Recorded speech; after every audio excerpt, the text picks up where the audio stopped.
Welcome back to Chris and Retro. I hope you guys are having a good night tonight.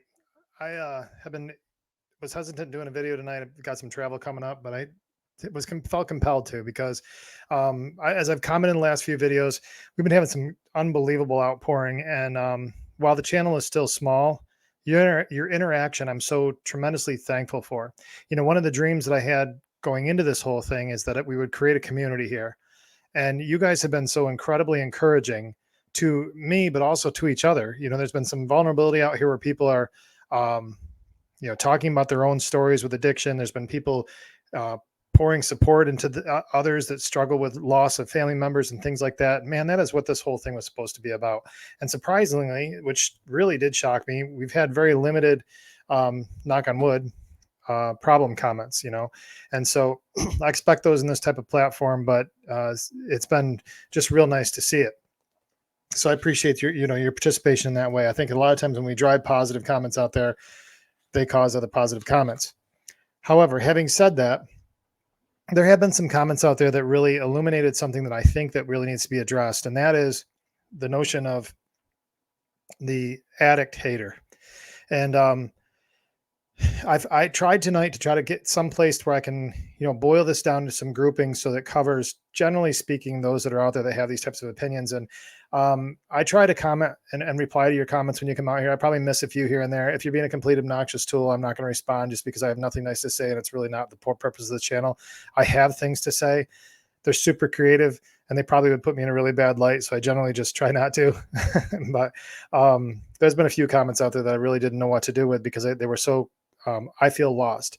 So, but there were some that had mixed messages in there where some things I do agree with, but some of them are just so over the top, quote unquote, hater that I can't really co-sign the whole message. So what I want to try to do on this video tonight is just really bucket three areas that I see people that hate addicts and generally despise them. And so we dehumanize people. And so one of the things I first want to couch this with is that one of the comments was made about using psychology and counseling language has its place.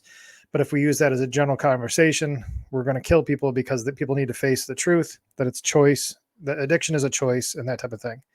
So relative to that type of a comment, I struggle with the choice versus disease thing. I'll be honest with you, because I think that addiction is a baffling calling. I think that we do rewire our bodies with addiction, and we do require us to, it puts us in a place of chemical dependency. And if that's a lifelong thing or not, I'm not a scientist. It just seems to me that it's easy to fall back into it. I think that there's mental health issues more importantly, and there are things that we can do to control two areas of prevention. One, not getting there in the first place, and two, not going back. Now, the problem with many people is that in a normal, healthy thinking mind, we probably could make those decisions. But you start adding trauma in there and all kinds of events, especially as a female, at least from my experience, the females have a lot of trauma that drives them down that road that seems to layer on top of itself the more they get involved in heavy addiction. That trauma is now the new layer of things. So the danger with making this all about choice is that it presumes some level of toughness is not existent if you can't stay away from it. And I would definitely wholly argue against that point. I believe that it takes grit and, facing fear and all this other stuff to stay. And it does when you first get going there. And it takes a lot of faith in those around you and some real teamwork to get you on your feet. And then it is a choice if you go back, but it is a disease. And I think we need to be careful not to add the tough element in there if we can understand a little bit more. And so that's what I hope to do in this video. But that was one sort of comment that I agreed with the fact that there is some choice involved in here, but I don't think that you're not tough if you go back. I think that you are not prepared for what's going to face you if you go back, because you probably didn't have enough tools in your toolbox to stay out of that mess. I'm not a psychologist. I'm not a counselor. I'm not using that language. Quite honestly, if you've seen some of my videos on here, some of the stuff I created early on, people would not support what I said. One of the things I talked about was knock it off through the holidays. If you're an addict, give your family a freaking break. Find any way possible. Quarantine yourself if you have to, but don't use. And so that's one of the things I'm going to talk about here. So really, I boiled down the hater into really three areas. So what I mean by hater is those people that hate addicts, genuinely just despise them, see them less than human. So the first one I would say are the religious, and they'll come across, and this is not against God. So please understand where I'm coming from. Again, I have faith in God. I believe in him, and I'm not here if there wasn't one. I believe that about me and my story. However, there is an element of our society, and a much larger element than I would actually want. I wished it didn't exist, but it does. That believes, A, that you just got to go to church to get better, or B, you're some kind of a scumbag that if you have this addiction problem, you're less than those in the church, and or if people that find God. And I've actually had comments in the Conor McGregor video that specifically were talking about, use the words, I hate addicts and hate addiction and all this other stuff. And how can you love an addict? I was being questioned about how I can love an addict. Well, I'll be honest with you, I'm not sure. I love very few people. So let's start with that. I'm not sure I love addicts. I'm called, because of my own recovery, to be a voice of hope and help for others. I don't know if I feel love for them. That's not what this is about. It's not about hating or loving individuals. It's that I was brought from addiction, homelessness, and a hot mess of a life to sit here on a mic and try to help people out, understand there's hope and help. There's ways out of this whole thing. So the argument in this one comment was relative to, you're supposed to love Jesus and Jesus will take care of all this stuff, and you got to hate the addict and all this other crap. That is a very dangerous, I don't even know what you call it, message. And it comes, my stigma on that is that it comes from some backwoods church thinking that says that they've got all the answers and that you must follow my way of doing things because I'm the only one that knows the answers because of my version of what the King James Bible says. And this even seemed to be a stretch beyond that. So I'm not sure what happened there, but that person and people like that make it so that God is not accessible. God's not an option that addict is going to consider. So let's just say that person was in a circumstance where somebody was really trying to find some way to get off the street. They really wanted to try to find somebody that would listen to them. And this person has the opportunity to listen to them. If that person who has a message that could be of hope and help to this person that's really willing to get back on their feet and maybe reunited with a family and might actually get their life back together, and this person hates the addict so much that they won't help them, what good was your God then? What good was it? So for anybody on here that makes comments about hating addicts and using God as a weapon to hate them, man, you're missing the boat, because our whole job is not to be God's. Our whole job is not to act like we're on par with him, casting out his judgment on this planet. The God I serve, I'm 100% sure can take care of his own judgment. He's going to prove that here shortly, I believe. For me, my job is to be a message of hope and opportunity based on the experiences I have. And so if one of those elements is to address the spiritual component in somebody's life, my conversation with them is going to introduce that to them at some point if they want to know how I found what I found. But to sit there and use it as a weapon is wholly ineffective, and it turns into hating people rather than hating addiction. I can tell you in no uncertain terms, I hate addiction. Freaking hate it. And I hate it for a lot of reasons. I hate it for what it did to me. I hate it for what it did to my kids. I hate the exhaustion that's in my life currently from addiction, and not from my own addiction, but because of close loved ones that literally struggle every day with theirs. It's exhausting. And I'll talk about that one in a minute. The second one, I would just say, are the idiots. So I've known a lot of people. I talked about before, growing up in a small town. I've known a lot of self-righteous scumbags in those small towns that cast disparaging comments on those and them, and those people do that thing and they're this and they're that. And it's usually born out of some sort of insecurity where they're trying to make themselves higher than other people or lower people around them because they can't elevate themselves. And it does have very much like domestic violence tendencies, where as a male, maybe an addict and maybe feeling lower. I can remember when I was, abusive in relationships, it was always because I was an alcoholic and I wanted to be king, and I knew I was slipping and I wasn't going to do anything to raise myself up because I certainly wasn't ready to quit drinking. So I was going to make everybody else around me lower than me. And I, not knowingly, but looking back on it, it's 100% what I was doing. And when I see these comments from people that are basically making self-righteous comments, they're king. So you can almost visualize somebody sitting back and having a little commiseration session with their buddies, either over coffee or on a front porch somewhere, or wherever, doing whatever they do, going after those guys. And you can do that on social media really easily because you're sitting behind a computer, doing whatever you're doing. Now, my question is, and those first two examples, the people that use God to hate on people and those that are king of their own world and are going after those people and those addicts, what if I took you and put you on a platform and we completely filleted your life and said, look, here's everything you are.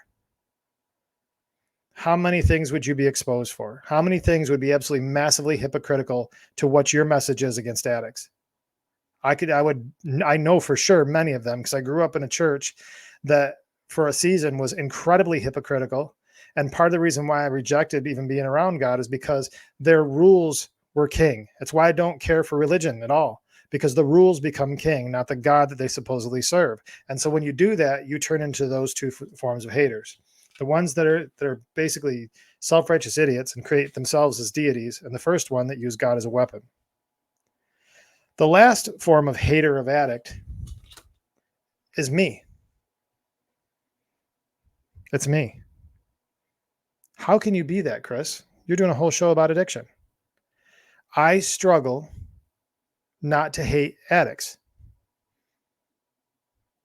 And that might be baffling for you to hear that. And the reason I do is because, if I'm honest with myself, I hate their behavior. I hate what they're doing. But most importantly, I hate the lies. I hate the lies. And that's probably why I get so upset. It's very difficult to disassociate the lies coming out of somebody's mouth to my face and their addiction, and not hate them and hate the addiction. They say hate the disease, not the person. Hate the sin, not the sinner. Me has a hard time supporting somebody and having them lie to me literally all the time. I hate that. Hate it with everything in me. It violates me. But yet my senses in the back said, you know what, Chris, you are one. How can you hate them? You're them. You're them there.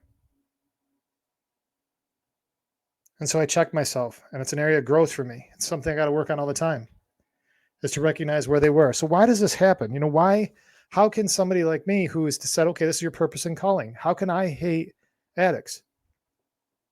Let's get real. I don't hate addicts, really. I hate moments with them. I hate the exhaustion. I hate loving them and having it be such a feeling of fruitless, rewardless, never-ending, no reward effort, with the hope that they see the light and have the hope and find the way to move forward. So you may be in that last category. Now, again, I don't actually hate addicts, but in conversations with them, I absolutely can find myself hating what they're doing to me right now. And it can easily be transferred into them, and I might be parsing it too much, but I can tell you that when those moments are gone, I'm not there. It's just the constant lies are too much. And I understand that's when you're in a state of use, active use, it's just exhausting. It's exhausting for you, and it's exhausting for those around you, and it's certainly exhausting for those that love you. I've heard this. So I did another show called 100 Proof Living for a couple of years with a law enforcement officer and another co-host who was a recovery peer. And it was a conversation with a cop and a criminal. And on there, we talked with a couple mothers, and those mothers were talking about how guilty they felt when their sons and daughters were overdosing and dying, because it was a sense of relief that the inevitable had finally happened. And they at least know what to do with life now, because they knew it was going there anyway. They didn't have to worry about their loved one anymore, even as sad as they were. They have a tremendous sense of guilt around that. Now, would we say that mom hates their kid? No way. No way. But they just couldn't take it anymore. And that ultimately seems to be the end of addiction on either side of the equation. When you get better, it's because you just can't take it anymore. And you start seeking the help of the people that can help pull you out of that, sedate you for a while so you don't have to make your own decisions, and help pull you medically to a stable place. And then you can start making choices that make more sense. But the same thing happens for the families around, because there's no medical treatment to help a family that feels hostage. So that last one, when I said it was me, it's really the hostage of addiction. So the three that I talked about, really were the ultra religious that use God as a weapon, the middle ones that basically are treating themselves as kings and know-it-alls and better than thous. And then the last one is me at one stage of my life as a hostage, and as family members as hostages. Now, here's what I don't sign up for all this stuff. I'm not putting all these feelings and exonerating an addict and their behavior and what they do. In no sense of that am I. And, one of the things in the comments relative to the one I'm actually pointing out here is that, we're making addicts victims by using by only addressing addiction versus the addict. And I think there's some truth to that. Addiction can't be when somebody needs to own their crap. And I've lived this. Ownership is a massive problem. And in fact, if you look at some of the memes that I put out here, I've talked about ownership recently. I think there's one in the community page on here about that very thing. And I think it's a valid point, is that if we spend too much time talking about addiction and not the person that's struggling with addiction, addiction easily can give that person a pass. It's how you connect the two so that we're not weaponizing our solution to make that person drive them even more in despair. At the same time, we can't make addiction so separate from them that it exonerates them. So I can understand that portion of the point, and I think it's valid to understand. But what we can't do is fall in these three categories that say, as an addict, I hate you, and here's why. Because we're never going to solve this problem. And I got to be honest with you, if you hate an addict, I promise that, and if you hate all addicts, you probably don't realize one you love is one. So what I said was, if you say you hate addicts and you're sitting there, especially as hater number 2, the king of all things, that the person that thinks they're king of everything and know it all, if you hate all addicts, be very careful about that one. Because I promise you there's somebody that you love very much that is touched by it or currently struggling with it. Addiction is not always so obvious. For those of us that have gone down that road, we know that, and I'm going to get a whole lot of amens on that one. Guys, here's the thing. When you're commenting on these videos, or if you're commenting about addiction in general, pause for a minute. This is a big one. Okay. Think about what you're saying here. I understand why feelings of hate come up. Understand where they're coming from. If you're using God as a weapon, reread your stinking Bible. If you're using God as a weapon and you're saying that I got to love Jesus and hate an addict, you missed the boat, man. You tore out a bunch of pages, homie, and you are not listening to what's going on there. And that's just that. And I'm no theologian, but I'm telling you right now that that's a distorted view, and I'm sure you're your own gospel. If you're the second category that is hating because you think you know everything and they're all just scumbags and I'm not, caution, because that type of hypocrisy, you probably have some equally dark thing in your closet. You might not judge it in the same weight, but I'm sure there's something going on there, or somebody close to you is doing something that'll shock you and is outside of your standard, the standard that you portray, or you will get tripped up in something later on and it'll humble you. Why do I know that?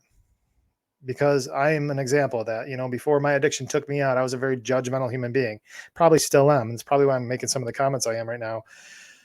But yeah, when we really put ourselves in these kingdoms, we set ourselves up for a fall. So that's a cautionary tone there. And then the last one, that's to us hostages, those hostages that have loved ones that are involved, that are close to them, that they don't want to let go of. They don't know what to do. They're being lied to every single day. They want to have hope. They want to believe. They remember where they are when they're feeling better. But when they're trying to survive this moment, they just don't know what to do. They know every dollar and every moment is being used to go use. Man, it's frustrating. If you go to my website, chrisandretro.com, there's a blog under there called iBlock Chronicles. I don't have all of the original iBlock Chronicles on there, but I put a few things that I wrote in there, and there's one in there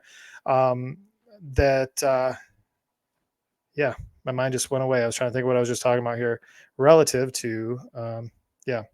Anyway, go to iBlock Chronicles.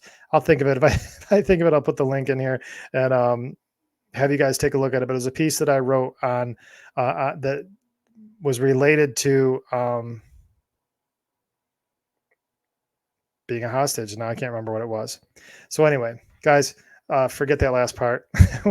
I'll probably just leave that in there just because I don't feel like editing it out. But anyway, iBlock Chronicles, check that out. On these 3 points, when we're exhausted and we're trying to figure out a way to deal with things, we're struggling with the person that we love not being honest with us, and we just want them to come back. I know what it was. This is what it was. We get frustrated with them not burning their bridges. There's a piece in there I called "Burn Bridges" or something along. I forget how I titled it. And basically, I was expressing myself. Although I speak generally to somebody, I was expressing myself to a very specific person in our area of Rochester, Joseph Avenue, Clinton, North Clinton, Farbridge behind church over there. I mean, there's some areas that are drug by hotspots. And I said, burn your bridges to Farbridge, burn your bridges to Joseph, burn your bridges to Clinton, stay away, stay away. And I was writing that to a very specific person. As a hostage in that situation, we do that an awful lot. We just want them to quit. We want to hope that they'll do it. And we start to believe for a minute and they don't. And then the hate pours out if you're like me. So that's where I'm at with these guys. The hating the addict. I'm not saying that they don't deserve a lot of ill will. And I'm not saying that they aren't doing a lot of things to ruin people's lives and hurt kids and everything else. And all this goes out the window if they're hurting kids. So if you know of an addict that's beating on kids or hurting them or abusing them in any way, hate them all you want. I don't care. They deserve it. But when it comes to somebody struggling, trying to get their feet back underneath them, you got to be a little situational in it. Be everything you can do to give them hope and help. Thanks, guys, for tuning in. Please bring your comments in. Genuinely appreciate it. Know when somebody's pulling some crap out there with some things. I'm biting my tongue. I'm trying to be the new Chris versus the old one. Brian Trejo, who's a Christian hip-hop artist. He's also a street minister. His twin brother was shot and killed. He has a lifelong crime. He actually converted when his brother had converted to Christianity and was out being a street preacher, and by association was shot and killed. He actually wasn't doing anything wrong. And Brian has carried up that cross and taken it with him. And he's got, tremendous messages out there. And, I look at him and at one point he had some remaining time he had to serve even after he started his ministry. And he decided to go back into prison to serve out the time he had to. He turned himself in and served it out in the prison or in the jail the person that shot his brother was in. And he made a statement that was so powerful to me. He said, they asked him how he thought he was going to handle himself when he first knew he was going to go back. And he said he didn't know, which I think is a tremendously honest answer. He said he was hoping that Kingdom Brian would still be there in that moment. And I thought that was such an honest answer. So when I see some of the comments out here, I'm hoping that the new Chris is able to answer those things.